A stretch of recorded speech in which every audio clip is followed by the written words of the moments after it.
Doctor राज रतन अंबेडकर साहब जो Buddhist society of India के सदर हैं और डॉक्टर बाबा साहब अंबेडकर के पड़पोते हैं, ग्रैंड सन हैं, उनसे हम आज के हालात पर बात करते हैं। डॉक्टर राज रतन साहब जी, इस वक्त जो मुल्क में जो सूरत हाल है, जो सिचुएशन डेवलप हो रही है, उसको आप किस नज़र से देखते हैं? देखिए, हमारे जो पूर्वजों भारत के, उन्होंने बहुत कड़ी मेहनत से, त्याग से, बलिदान से इस देश को एक सेक्युलर देश बनाया है। आज कहीं ना कहीं इस देश के सेक्युलर फैब्रिक को मिटाने की जो कोशिश है वो चल रही है। संसद में इस तरह का बिल पेश होता है जो सेक्युलर वर्ड इस देश के प्रियम्बल में है, उसको हटाने का, उसमें चेंज करने का, अमेंड करने का बिल पास होता है। तो कहीं ना कहीं ये देश धर्मनिरपेक्ष देश की कगार से निकलकर धर्मवादी देश बनने के ऊपर है। और जो लोग इस देश को हिंदू राष्ट्र बनाने की बात कर रहे हैं, मैं लोगों को भी बताना चाहता हूं, जो लोग हिंदू राष्ट्र बनाने की बात कर रहे हैं, उनको इस देश को कोई हिंदू राष्ट्र नहीं बनाना है। अगर हिंदू राष्ट्र इनको बनाना होता तो आज जो विद्यार्थी यूक्रेन में फंसे हुए हैं, कौन से मुसलमान हैं, कौन से क्रिश्चियन हैं या कौन से बुद्धिस्ट हैं, हिंदू ही बच्चे हैं। तो हिंदू राष्ट्र में हिंदू बच्चों को आप भारत नहीं ला सकते।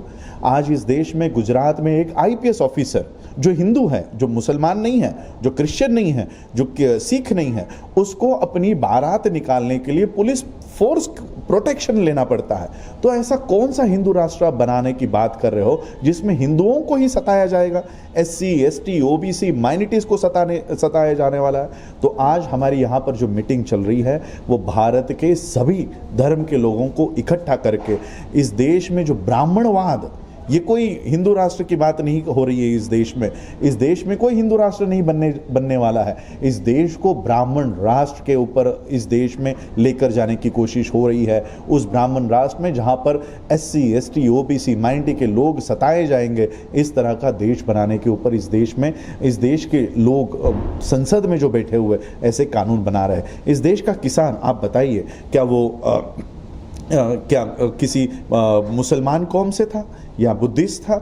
इस देश का किसान जो हिंदू है, मेजॉरिटी जिसकी हिंदुइज्म है, आज उसको सताया जा रहा है, उसकी ज़मीनें छीनी जा रही है, विद्यार्थियों की शिक्षा उनको वंचित किया जा रहा है।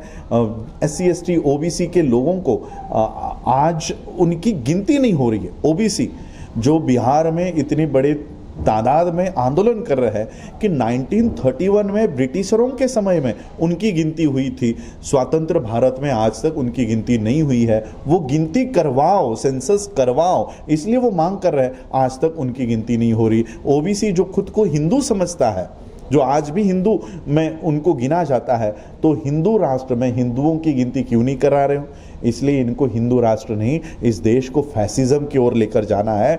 इस देश को सिर्फ पूंजीपतियों के हाथ में रखना है। इस देश का होम मिनिस्टर ये बात कहता है कि हमने कभी भी किसानों के कर्ज माफ़ी की बात नहीं की थी, हम कर्ज माफ़ी सिर्फ उद्योगपतियों की करने वाले हैं।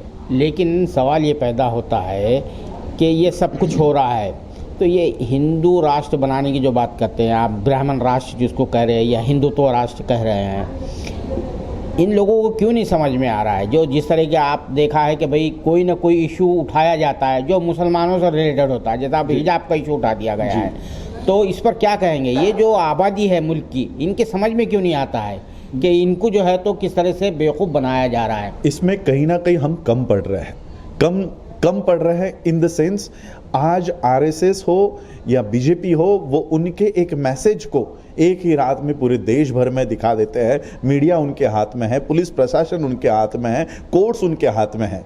तो एक जहर का इतना सा ड्रॉप वो पूरे देश भर में 1 सेकंड में पहुंचाते हैं। हम कम इस सेंस में पढ़ रहे हैं कि हम उनको रोक नहीं पा रहे, हमारे पास वो माध्यम नहीं है, हमारे पास वो सारे इंफ्रास्ट्रक्चर नहीं है, वो सारे फैसिलिटीज़ नहीं है। इसलिए आज हमने यहाँ पर निर्णय लिया है, गाँव जाएंगे, लोगों को एजुकेट करेंगे। जो नीतियाँ इस देश में बनाई जा रही है, जो लोगों के खिलाफ है, हम बाबा साहब ने जब इस देश का प्रियम्बल लिखा है तो इस देश का प्रियम्बल, इस देश के सेकुलरिज्म को, डेमोक्रेसी को बचाने की जिम्मेदारी बाबा साहब ने कोर्ट के ऊपर नहीं छोड़ी, पुलिस के ऊपर नहीं छोड़ी, ना संसद के ऊपर छोड़ी है। ये देश के सेकुलरिज्म को, डेमोक्रेसी को बचाने की जिम्मेदारी वी द पीपल, हम भारत के लोग, इनके ऊपर छोड़ी है। इसलिए हम भारत के लोगों के पास जाएंगे और उनको इस देश में जो कुनीतियां चल रही है उसके खिलाफ आंदोलित करवाएंगे।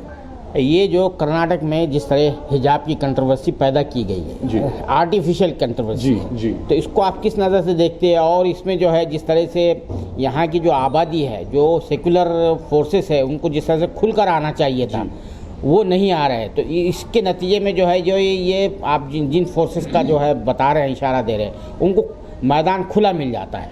जी, हिजाब के मुद्दे पर ऐसा नहीं है कि सेकुलरिज्म की जो बात कर रहा है उन्होंने स्टैंड नहीं लिया, सिखों ने भी स्टैंड लिया इसके ऊपर कि अगर मुसलमानों के रिलीजियस राइट्स उसका हनन होता है तो वो भी साथ में है। मैंने खुद स्टैंड लिया हुआ है हिजाब के ऊपर, तो सभी लोग साथ में हैं। लेकिन दिक्कत यह है कि हम जो एक दूसरे के साथ खड़े हो रहे हैं इसको कोई दिखा नहीं रहा, ये सामने नहीं आ रहा। इसलिए मैंने कहा कि उनकी मेजॉरिटी नहीं है, फिर भी उनके हाथ में ये सारे इंफ्रास्ट्रक्चर आ गए हैं। हम लोग जो मेजॉरिटी में हैं, हमारी बातें कहीं नहीं हो रही है, तो कहीं ना कहीं हम ज़मीनी लेवल पर लोगों के बीच जाकर ये बातों को फैलाएंगे, चाहे वो शेड्यूल कास्ट के जो बुद्धिस्ट लोग हैं उनको, मुसलमानों को, सिखों को, क्रिश्चियनों को, सब साथ में मिलकर रिलीजियस टॉलरेंस, इंटॉलरेंस जो हो रहा है उसके खिलाफ एकजुट होकर, और ये नहीं कि ये मुसलमानों का मुद्दा है या सिखों का मुद्दा है या बौद्धों का मुद्दा है या क्रिश्चियनों का मुद्दा है, इसके लिए नहीं, ये भारत के लोगों का मुद्दा है।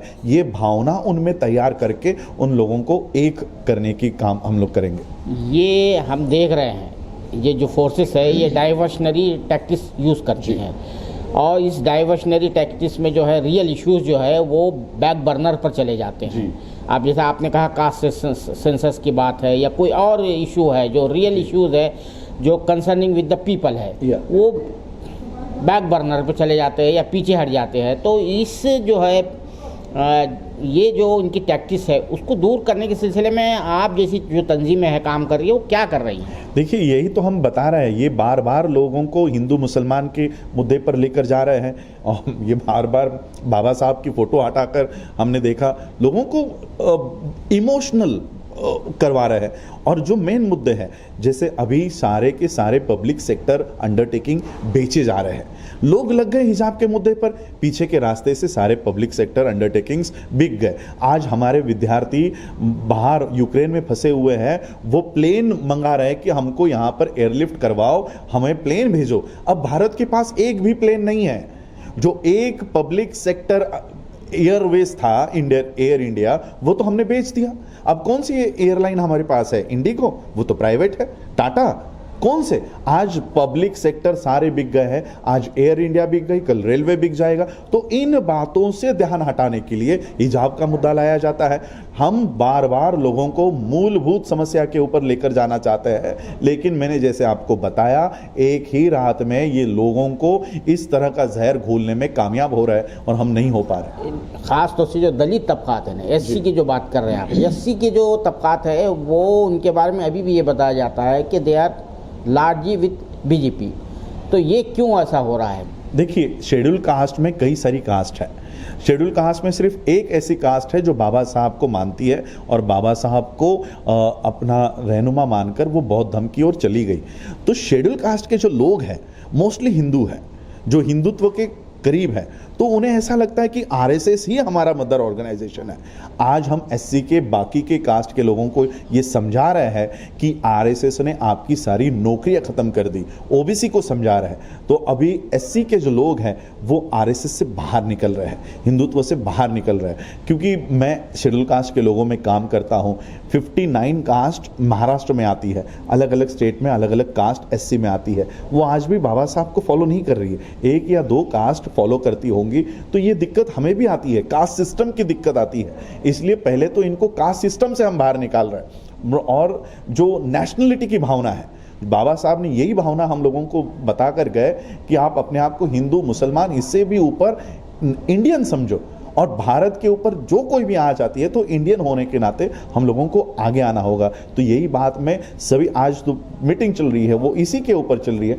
हम आपके रिलीजन में इंटरफेयर नहीं करना चाहते, लेकिन एक भारतीय होने के नाते इस देश को बचाने की हम सबकी जिम्मेदारी है, यही बात बताना चाहता हूँ। आखिरी सवाल मेरा ये है कि आप सब लोग जो है दलितों के, मैं जितने भी प्रोग्राम्स में जाता हूँ, जो भी उनके ऑर्गेनाइजेशंस है, ये कहते हैं कि हम हिंदू नहीं हैं जी। मैंने तो उनको ये कहते हुए सुना, हमारे मेशराम साहब को, वो ये कहते कि मुझे कोई हिंदू कहेगा तो मैं जूता मारूंगा।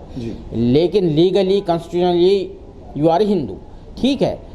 आप उस पर जो है आप कभी जो है तो उसको चैलेंज नहीं करते हैं। दूसरी बात यह है कि जितने भी एंटी कन्वर्जन लॉज जो बनाए गए हैं वो मुसलमानों के लिए नहीं बनाए गए, वो क्रिश्चियंस के लिए नहीं बनाए गए, वो तो बनाया गया है कि दलित जो तबकात है, एससी है या एसटी है, उनके लिए बड़ी बड़ी फसीलें खड़ी कर दी गई है कि वो कूद कर इधर ना आए। तो जो रिएक्शन जो है एसटी और एससी की तरफ से आना चाहिए था ये एंटी कन्वर्जेंस लॉस पर, ये जो वो है कंट्राडिक्शन है, एक तरफ तो कहते हैं हम हिंदू नहीं है, दूसरी तरफ आप खामोश बैठे रहते हैं। What do want to say about? नहीं, देखिए, पहली बात तो मैं हिंदू नहीं हूँ, मैं ऑफिशियली बुद्धिस्ट, मेरे सर्टिफिकेट बुद्धिस्ट है, ना ही मैं रिजर्वेशन लेता हूँ, लेकिन फिर भी मैं एससी के रिजर्वेशन के लिए लड़ूंगा, एसटी के लिए लड़ूंगा। एंटी कन्वर्जन बिल ये इसलिए लाया है कि आप एससी में से बाहर आकर बुद्धिज्म की ओर ना जाओ, तो इसके अगेंस्ट भी हम लोग आज जो मीटिंग चल रही है वो उसी के लिए है। एंटी कन्वर्जन लॉ जितने भी इस देश के खिलाफ, देखिए आर्टिकल 15 आपको किसी भी धर्म का प्रचार प्रसार करने के लिए, फॉलो करने के लिए अनुमति देता है। फिर एंटी कन्वर्जन कि मुझे अगर क्रिश्चियन धर्म अच्छा लगा तो मैं क्रिश्चियन हो रहा हूं, तो मुझे संविधान अधिकार देता है। आप कौन होते हो मुझे कन्वर्ट नहीं होने के कानून बनाने वाले? तो क्रिश्चियंस हो, बुद्धिस्ट हो, मुस्लिम्स हो, सभी लोगों को एक लेकर ये लॉज के अगेंस्ट भी हम काम कर रहे हैं। हाँ, ये एक बहुत बड़ा तबका है एससी जो आज भी हिंदू है, वो हिंदू आज भी, इसलिए हम लोगों को समझा रहे हैं आप अपने आप को हिंदू समझ रहे हो, लेकिन ये व्यवस्था आपको हिंदू मानती नहीं है। इसलिए तो मैंने शुरुआत में बताया कि एक आईपीएस ऑफिसर जो खुद को हिंदू कहता है, तो अगर वो हिंदू है फिर हिंदू राष्ट्र में उसको घोड़ी चढ़ने का अधिकार क्यों नहीं है? तो उस आईपीएस ऑफिसर को हम ये बता रहे कि तू हिंदू नहीं है, तू हिंदू नहीं है। अगर ये हिंदू होता तो तुझे अधिकार क्यों नहीं देते? आपने हाथरस की घटना देखी होगी। क्या हाथरस की वो लड़की मुसलमान थी? क्या वो सिख थी? क्या वो बुद्धिस्ट थी या क्रिश्चियन थी? एक हिंदू लड़की के ऊपर एक हिंदू लड़के सामूहिक बलात्कार करते हैं और उस हिंदू लड़की को रात को जलाने का काम भी हिंदू पुलिस ऑफिसर करते हैं। बताइए ना, कौन सा इतर अन्य धर्म के लोग उसके ऊपर अन्याय कर रहे हैं? तो मैं यही पूछना चाहता हूं कि हिंदू राष्ट्र में हिंदुओं के ऊपर हिंदू ही क्यों अन्याय कर रहे हैं? इसका मतलब जो अन्याय कर रहा है वो हिंदू नहीं है, और ये देश ना तो हिंदू राष्ट्र बनने जा रहा है। ये देश जो ब्राह्मणों की व्यवस्था है, ब्राह्मण, क्षत्रिय, वैश्य और शूद्र, ये जो एससी एसटी के लोग अपने आप को हिंदू कह रहे हैं, ये हिंदू नहीं, ये मनुस्मृति के अनुसार शूद्र है। और इसलिए उस गुजरात के आईपीएस ऑफिसर को घोड़ी चढ़ने का अधिकार इसलिए नहीं है क्योंकि वो हिंदू नहीं, शूद्र है।